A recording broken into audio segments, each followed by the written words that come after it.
Halo, saya Raka Pratama. Selamat datang di Kenapa Itu Ya. Bayangkan langit malam Timur Tengah yang gelap tiba-tiba dipenuhi kilatan mematikan. Rudal balistik dan kawanan drone berjatuhan seperti hujan meteor. Di tengah krisis ini, negara-negara kaya minyak seperti Arab Saudi dan Uni Emirat Arab membuat keputusan mengejutkan. Alih-alih memborong sistem Patriot buatan Amerika, mereka justru menggelontorkan dana lebih dari 45 triliun rupiah untuk sebuah sistem pertahanan dari Korea Selatan. Mengapa uang sebanyak itu dipertaruhkan pada teknologi Asia? Jawabannya ada pada keajaiban fisika bernama Hit to Kill. Ini adalah sistem M-SAM Cheonggung 2. Sebuah mahakarya rekayasa yang mampu menghancurkan rudal musuh yang melaju dengan kecepatan hipersonik, bukan dengan ledakan di dekatnya, melainkan dengan menabraknya secara langsung di udara. Ibarat menembak peluru dengan peluru dari jarak puluhan kilometer. Hari ini, kita akan membedah anatomi sains di balik senjata ini. Bagaimana radar canggihnya menembus gangguan elektronik, bagaimana ia diluncurkan tanpa membakar tabungnya sendiri, dan bagaimana dinamika fluida memungkinkannya berbelok tajam di kecepatan Mach 5. Ini bukan sekedar cerita militer. Ini adalah demonstrasi fisika terapan tingkat tinggi. Untuk memahami urgensi teknologi ini, kita harus melihat peta geopolitik saat ini. Ketegangan antara Amerika Serikat dan Iran telah memicu perang proksi di Timur Tengah. Kelompok Houthi dan milisi yang didukung Iran secara rutin meluncurkan ancaman asimetris. Mereka menggunakan rudal balistik murah namun mematikan, yang dirancang untuk menembus pertahanan udara tradisional.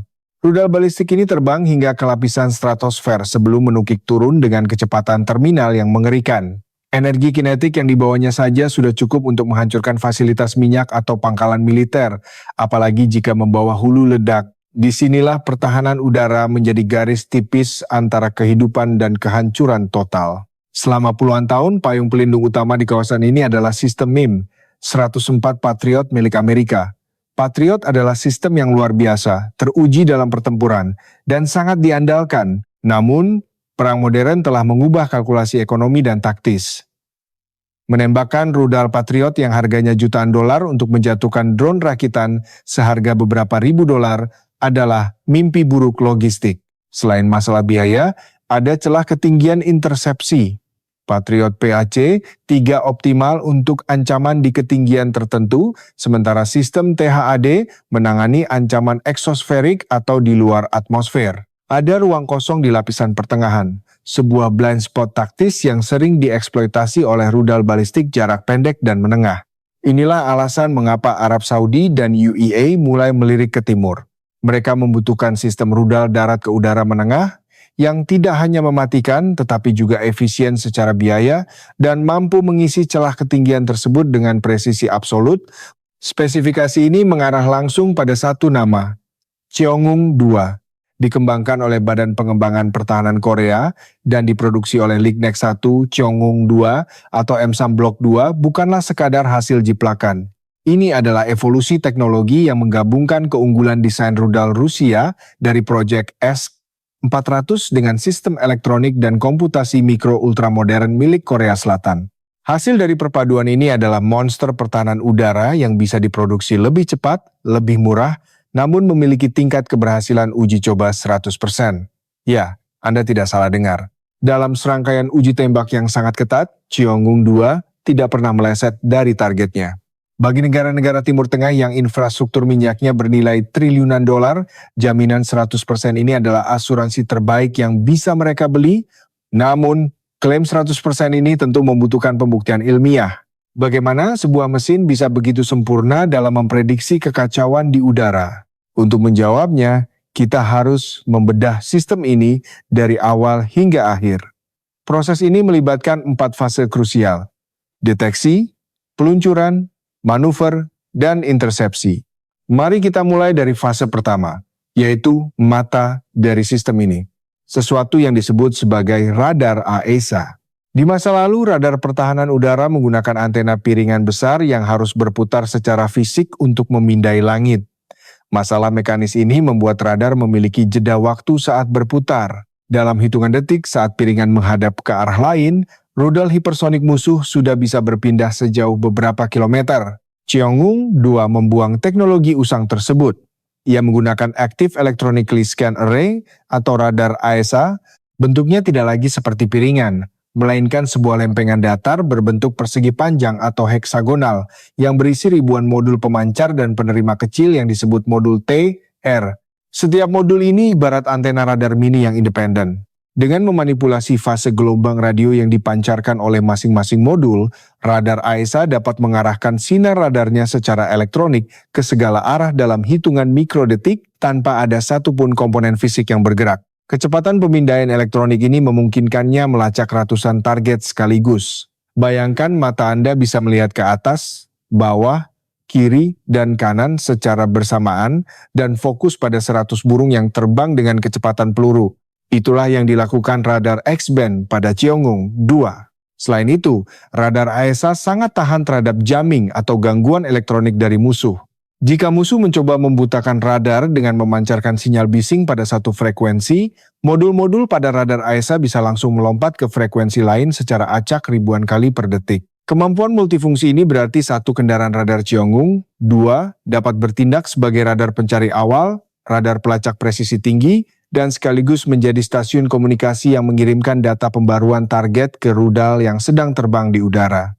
Setelah radar mendeteksi masuknya rudal balistik musuh dari jarak lebih dari 100 km, komputer pusat yang ditenagai oleh algoritma kecerdasan buatan mulai bekerja. Dalam milidetik, ia menghitung lintasan balistik musuh, memprediksi titik tumbukan, dan menentukan waktu peluncuran yang paling optimal. Ketika target masuk ke dalam zona bunuh atau kill zone, komandan baterai menekan tombol peluncuran. Saat itulah salah satu keajaiban teknik mesin paling brilian dari sistem ini dimulai. Sebuah proses yang dikenal dalam dunia balistik sebagai cold launch atau peluncuran dingin. Mayoritas sistem rudal barat seperti Patriot menggunakan metode hot launch. Artinya, mesin roket utama menyala saat rudal masih berada di dalam tabung peluncur. Masalahnya, semburan api roket bersuhu ribuan derajat Celcius ini dapat merusak tabung dan kendaraan peluncur itu sendiri. Untuk menahan panas ekstrim tersebut, tabung peluncur hot launch harus dibuat sangat tebal, berat, dan membutuhkan sistem pembuangan gas yang kompleks. Selain itu, posisi peluncur harus diarahkan miring secara spesifik ke arah datangnya ancaman sebelum ditembakkan. Cheonggung 2 mengambil rute yang berbeda secara radikal. Ia menggunakan desain peluncuran vertikal VLS dengan teknologi cold launch. Rudal disimpan dalam tabung komposit ringan yang berdiri tegak 90 derajat ke langit. Tidak perlu memutar kendaraan peluncur, rudal bisa ditembakkan ke segala arah secara instan. Lalu, bagaimana rudal ini keluar dari tabung tanpa menyalakan mesinnya? Rahasianya ada pada generator gas bertekanan tinggi yang terletak di dasar tabung. Bayangkan sebuah pistol udara raksasa. Saat ditembakkan, generator ini meledakkan gas dingin yang sangat padat. Tekanan gas yang masif ini mendorong sebuah piston yang berada tepat di bawah rudal. Dengan gaya dorong ribuan Newton, rudal seberat ratusan kilogram ini dilontarkan ke udara layaknya bola basket yang dilemparkan ke atas, menembus tutup tabung yang terbuat dari material rapuh khusus. Rudal terlontar setinggi kurang lebih 30 meter ke udara, sepenuhnya mati. Dalam sepersekian detik saat rudal mencapai puncak lontarannya dan nyaris melayang tanpa bobot di udara, proses selanjutnya harus dieksekusi dengan presisi yang mematikan. Jika gagal, rudal itu hanya akan jatuh kembali dan menghancurkan peluncurnya sendiri. Tepat pada momen melayang tersebut, motor roket utama yang berbahan bakar padat menyala. Ledakan daya dorong seketika mengubah objek seberat ratusan kilo yang jatuh bebas ini menjadi proyektil mematikan yang berakselerasi menuju kecepatan hipersonik, membelah udara dengan raungan memekakan telinga. Teknologi cold launch ini memberikan keuntungan luar biasa. Tabung peluncur bisa dibuat lebih rapat dan diisi lebih banyak rudal karena tidak perlu mengkhawatirkan manajemen panas. Kendaraan peluncur juga tidak mudah dideteksi oleh satelit inframerah musuh saat proses pelontaran awal. Kini rudal telah berada di udara dan melaju dengan kecepatan lebih dari Mach 4. Sistem inersia dan pembaruan data dari radar darat membimbingnya menuju titik temu kalkulatif. Namun, rudal balistik musuh bukanlah target yang diam. Mereka menukik dengan kecepatan luar biasa tinggi. Untuk melakukan koreksi arah pada kecepatan Mach 4 atau lebih, sirip aerodinamis biasa di bagian ekor rudal tidak lagi cukup. Pada kecepatan ekstrim ini, udara di sekitar rudal terkompresi menjadi dinding tekanan yang sangat padat. Menggerakkan sirip kecil saja akan memicu gaya G yang bisa merobek struktur rudal. Disinilah letak inovasi gila dari insinyur pertahanan Korea. Alih-alih hanya mengandalkan sirip ekor Cheonggung 2, dilengkapi dengan sistem propulsi khusus di bagian depan rudal yang disebut side thrusters atau pendorong samping. Ini adalah sistem manuver tingkat dewa. Sistem ini terdiri dari puluhan motor roket mini berbahan bakar padat yang tersusun melingkar di belakang hidung rudal. Setiap motor ini dikendalikan oleh katup piroteknik yang bereaksi dalam hitungan milidetik.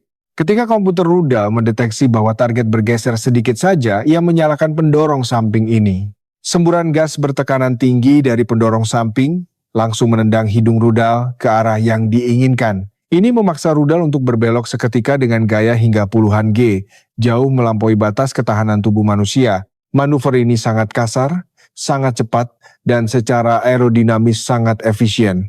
Penggunaan pendorong samping ini juga sangat krusial pada fase akhir peluncuran dingin tadi. Saat rudal terlontar dari tabung vertikal, pendorong samping inilah yang menyala sejenak untuk memiringkan hidung rudal ke arah target sebelum motor utama menyala, sebuah teknik yang disebut manuver pitch over cepat. Dengan kombinasi kelincahan aerodinamis dari sirip ekor dan manuver brutal dari pendorong samping, Cheongwon 2 mampu mengoreksi lintasannya terus-menerus. Ia menari di stratosfer, memburu rudal balistik musuh yang meluncur turun layaknya meteor yang tak terhentikan. Sekarang kita memasuki fase paling kritis, fase terminal. Jarak antara Cheongwon 2 dan rudal balistik musuh kini tersisa beberapa kilometer saja. Pada jarak ini, radar di darat tidak lagi cukup cepat dan presisi untuk memandu rudal. Waktu tunda transmisi data, meski hanya milidetik, bisa berakibat fatal. Disinilah Cheongwon 2 melepaskan kendali dari darat dan mengaktifkan mata aslinya sendiri. Sebuah radar pencari gelombang mikroaktif yang tersembunyi di balik hidung rudal yang berbentuk kerucut tajam atau yang disebut radome. Material radome ini adalah keajaiban ilmu material tersendiri.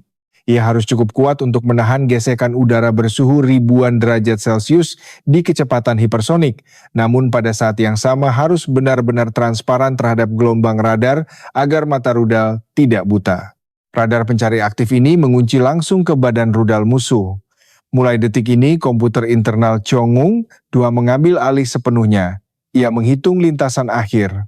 Ingat, kedua rudal ini saling mendekat dengan kecepatan gabungan melebihi Mach 10. Kecepatan penutup ini sangat di luar nalar manusia.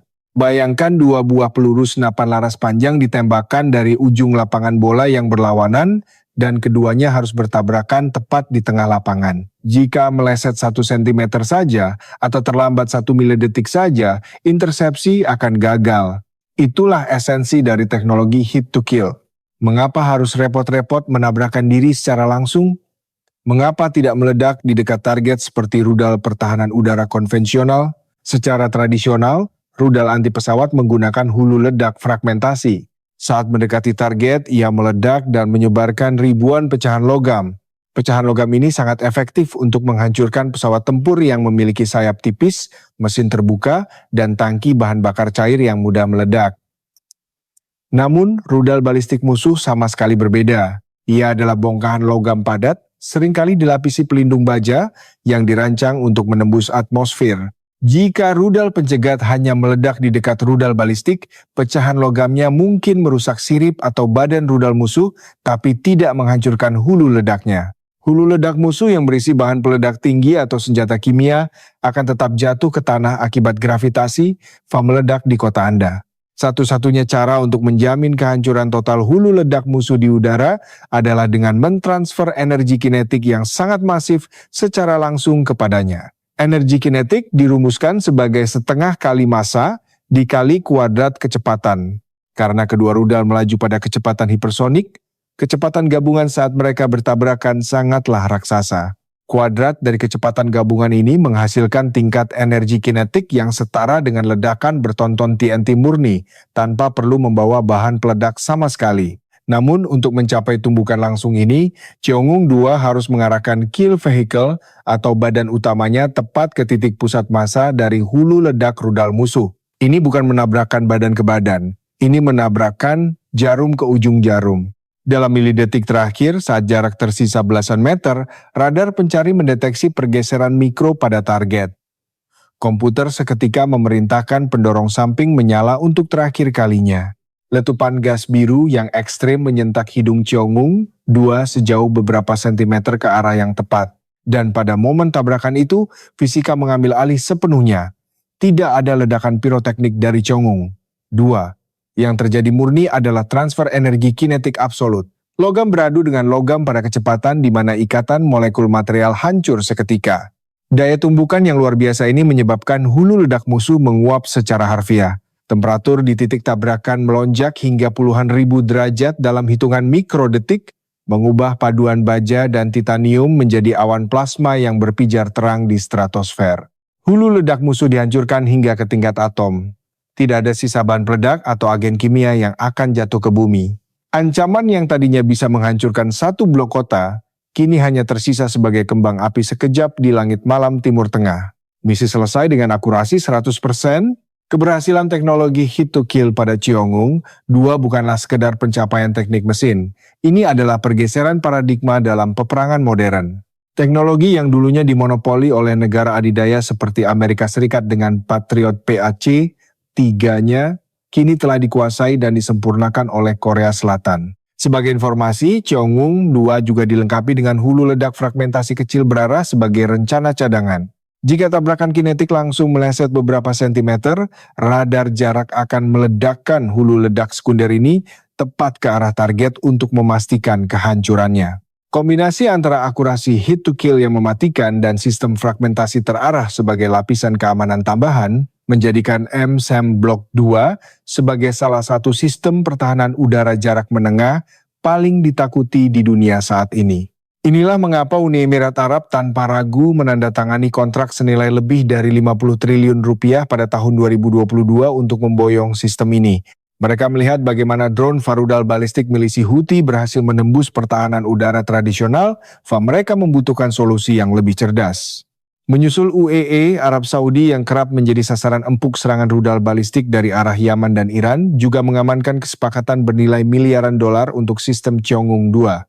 Keputusan ini secara efektif mengubah peta kekuatan pertahanan udara di Semenanjung Arab. Bagi Korea Selatan, keberhasilan ini menobatkan mereka sebagai pemain utama dalam industri pertahanan global atau yang sering disebut sebagai K-Defense. Mereka membuktikan bahwa mereka mampu mendesain, menguji, dan memproduksi massal senjata presisi tinggi yang kualitasnya setara atau bahkan melampaui buatan barat.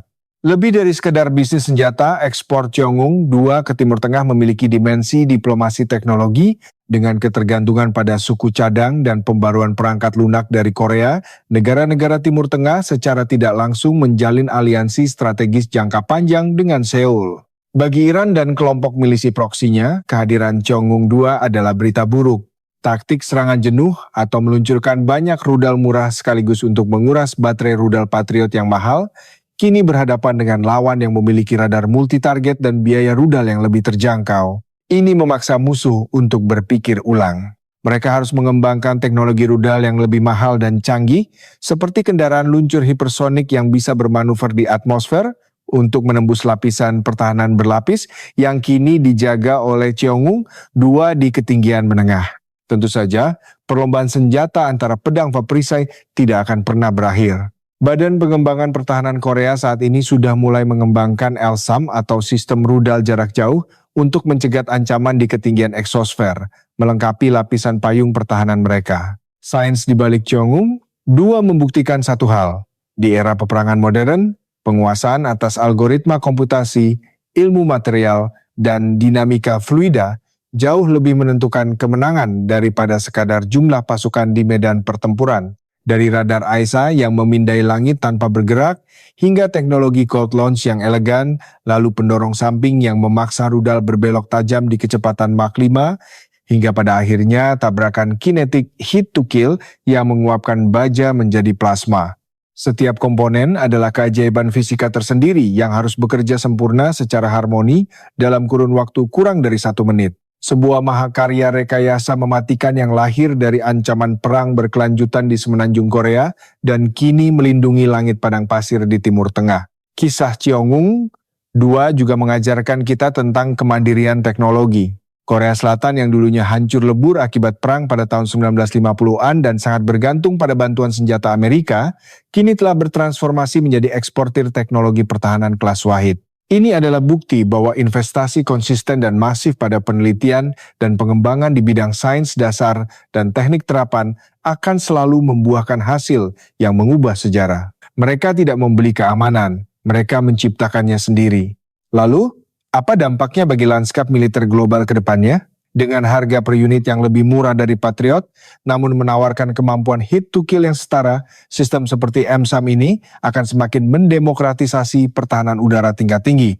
Negara-negara berkembang yang tidak memiliki anggaran pertahanan selangit kini memiliki opsi yang sangat rasional untuk melindungi wilayah udara mereka dari ancaman rudal balistik negara tetangga yang agresif. Ini bisa menciptakan keseimbangan kekuatan baru di berbagai kawasan rawan konflik. Tentu saja, sistem senjata betapapun canggihnya hanyalah sebuah alat. Ia tidak bisa mencegah terjadinya perang. Ia hanya bisa mencegah musuh untuk menang dengan mudah. Pada akhirnya, diplomasi dan resolusi konflik tetaplah senjata terbaik yang dimiliki oleh umat manusia. Namun, selama ancaman rudal balistik masih ada, selama teknologi terus digunakan untuk menciptakan senjata pemusnah massal yang lebih cepat dan lebih mematikan, maka sains pertahanan seperti hit to kill akan selalu dibutuhkan sebagai perisai pelindung peradaban. Ini adalah tarian mematikan antara energi kinetik, komputasi mikrodetik, dan material tahan panas. Sebuah tarian yang dimainkan di stratosfer jauh dari pandangan mata kita, namun menentukan nasib jutaan nyawa di bawahnya. Mari kita rangkum kembali keajaiban fisika ini. Pertama, radar AESA dengan ribuan modul TR memindai langit secara elektronik tanpa pergerakan mekanis, menembus gangguan jamming musuh dengan lompatan frekuensi super cepat. Kedua, teknologi cold launch melontarkan rudal dari tabungnya menggunakan generator gas bertekanan tinggi, mencegah kerusakan termal pada peluncur dan menyembunyikan tanda peluncuran dari satelit musuh. Ketiga, pendorong samping berbahan bakar padat meledak dalam hitungan milidetik, memaksa hidung rudal berbelok tajam di kecepatan hipersonik, melawan dinding tekanan aerodinamis yang mustahil ditembus oleh sirip konvensional. Keempat, radar pencari aktif di balik radome yang tahan panas mengambil alih panduan di fase terminal, menghitung lintasan tabrakan dengan presisi milimeter pada kecepatan penutup di atas Mach 10. Dan kelima, puncaknya, tabrakan energi kinetik absolut, menguapkan hulu ledak rudal balistik musuh menjadi plasma pijar tanpa meninggalkan sisa pecahan mematikan yang bisa jatuh ke pemukiman penduduk. Sistem ini membuktikan bahwa dengan perhitungan matematis yang tepat, material yang kuat, dan eksekusi komputasi yang tanpa cacat, manusia mampu menjinakkan energi kinetik yang paling merusak sekalipun. Kembali ke pertanyaan awal kita, mengapa negara-negara Timur Tengah rela merogoh kocek triliunan rupiah demi sistem buatan Korea ini? Jawabannya kini sudah sangat jelas, secara ilmiah dan strategis. Mereka tidak sekadar membeli misil, mereka membeli ekosistem pertahanan udara generasi baru yang lebih cerdas, lebih lincah, dan yang paling penting, mampu menutupi celah kelemahan yang selama ini ditinggalkan oleh sistem Patriot yang lebih mahal. Jong-un 2 adalah antitesis dari doktrin militer usang, di mana dulu pertahanan udara sangat kaku dan sangat mahal, kini ia menjadi lebih modular, lebih efisien secara biaya, namun memiliki tingkat letalitas yang jauh lebih absolut. Bagi kita yang mengamati dari jauh, teknologi ini membuka mata kita tentang seberapa cepat lompatan sains pertahanan terjadi di luar negara-negara adidaya tradisional. Hegemoni teknologi militer kini mulai terdistribusi. Dan inovasi ini lahir bukan dari keinginan untuk menyerang, melainkan dari kebutuhan absolut untuk bertahan. Di semenanjung Korea, ancaman rudal balistik dan artileri jarak jauh dari utara telah menjadi realitas sehari-hari selama beberapa dekade. Kondisi geopolitik yang keras itulah yang menempa industri pertahanan Korea Selatan menjadi sangat pragmatis, berorientasi pada hasil, dan terobsesi pada kesempurnaan teknis. Sebuah keunggulan komparatif yang kini mereka jual ke seluruh dunia. Saat kita membahas tentang hit to kill, kita sebenarnya sedang membicarakan puncak dari rekayasa presisi umat manusia saat ini. Ini adalah bukti bahwa tidak ada dinding aerodinamis atau kecepatan hipersonik yang tidak bisa ditaklukkan oleh kalkulasi matematika yang sempurna. Saya Raka Pratama, dan melalui eksplorasi sains militer ini, kita bisa belajar bahwa di balik setiap senjata yang mengerikan, terdapat prinsip-prinsip fisika dan rekayasa yang sangat indah untuk dipelajari. Sains selalu memiliki dua sisi mata uang. Di satu sisi, sains bisa digunakan untuk menciptakan rudal balistik pembawa kehancuran. Namun di sisi lain, sains yang sama, matematika yang sama, dan fisika yang sama dapat digunakan untuk merancang perisai yang menyelamatkan jutaan nyawa di bawahnya. Pilihan selalu ada di tangan manusia yang memegang tombol peluncuran tersebut. Teknologi hanyalah fasilitator dari niat penggunanya. Dan dalam konteks Yongung, 2, niat itu adalah perlindungan mutlak wilayah udara yang berdaulat. Kedepannya, kita mungkin akan melihat teknologi ini berkembang lebih jauh lagi. Integrasi dengan kecerdasan buatan kuantum, material nano yang lebih ringan dan kuat, serta sistem propulsi plasma yang lebih cepat. Perlombaan senjata tidak akan pernah berhenti. Namun untuk saat ini, di langit malam Timur Tengah yang penuh dengan ketegangan geopolitik, sistem hit to kill Cheonggung 2 berdiri sebagai puncak kejayaan sains pertahanan udara. Sebuah peluru cerdas yang menembak jatuh peluru bodoh musuh. Saya harap analisis mendalam ini telah memberikan Anda perspektif baru. Bukan sekadar tentang siapa yang menang dan kalah dalam konflik Timur Tengah, melainkan tentang betapa rumitnya sains varekayasa di balik alat perang modern. Jika Anda merasa takjub dengan bagaimana hukum fisika, dinamika fluida, dan ilmu material diaplikasikan dalam teknologi militer canggih seperti ini, maka Anda berada di tempat yang tepat. Kenapa itu ya kita membongkar sains di balik segala hal? Apakah menurut Anda teknologi K-Defense dari Korea Selatan ini pada akhirnya akan sepenuhnya menggantikan dominasi sistem senjata buatan Amerika seperti Patriot di masa depan? Ataukah keduanya akan saling melengkapi? Bagikan pandangan analitis Anda di kolom komentar di bawah. Dan jika Anda ingin kita membedah sistem senjata canggih lainnya, mungkin sistem pertahanan laser masa depan atau rudal balistik antar benua atau perspektif sains murni, jangan ragu untuk menuliskan permintaan Anda di kolom komentar. Pembuatan video animasi 3D fotorealistik yang membedah anatomi teknis senjata seperti ini membutuhkan riset berbulan-bulan dan proses rendering yang sangat berat. Dukungan Anda sangat berarti bagi kelangsungan channel Kenapa Itu Ya. Oleh karena itu, jika Anda merasa video ini memberikan wawasan baru yang berharga tentang dunia militer dan sains terapan, mohon luangkan waktu 1 detik untuk menekan tombol like. Algoritma YouTube sangat menyukai itu, dan itu membantu video ini menjangkau lebih banyak orang. Jangan lupa juga untuk menekan tombol subscribe dan nyalakan lonceng notifikasinya. Dengan begitu, Anda tidak akan pernah melewatkan episode-episode mendatang di mana kita akan terus menyelami keajaiban sains, teknologi, dan rekayasa di balik hal-hal luar biasa di dunia ini. Jika Anda memiliki teman, rekan kerja, atau grup komunitas yang menyukai topik militer, kedirgantaraan, atau fisika terapan, bagikan video ini kepada mereka. Mari kita bangun komunitas diskusi yang cerdas dan berbasis sains di Indonesia. Sebagai penutup, dunia teknik dan sains selalu mengajarkan kita bahwa batas dari apa yang mungkin terus didorong setiap harinya. Apa yang dianggap fiksi ilmiah 20 tahun lalu, seperti menabrakkan peluru dengan peluru di angkasa, kini menjadi realitas komersial. Teruslah bertanya. Teruslah penasaran tentang bagaimana dunia di sekitar kita bekerja. Karena di balik fenomena geopolitik yang kompleks sekalipun, selalu ada penjelasan sains dan fisika yang rasional dan elegan menunggu untuk ditemukan. Saya Raka Pratama dari Kenapa Itu Ya. Mengucapkan terima kasih banyak atas waktu dan perhatian Anda yang telah menemani perjalanan eksplorasi sains militer yang panjang dan mendalam ini dari awal hingga akhir. Sampai jumpa di episode berikutnya. Tetaplah kritis, tetaplah logis, dan mari kita terus eksplorasi sains di balik layar dunia kita. Terima kasih dan selamat beraktivitas.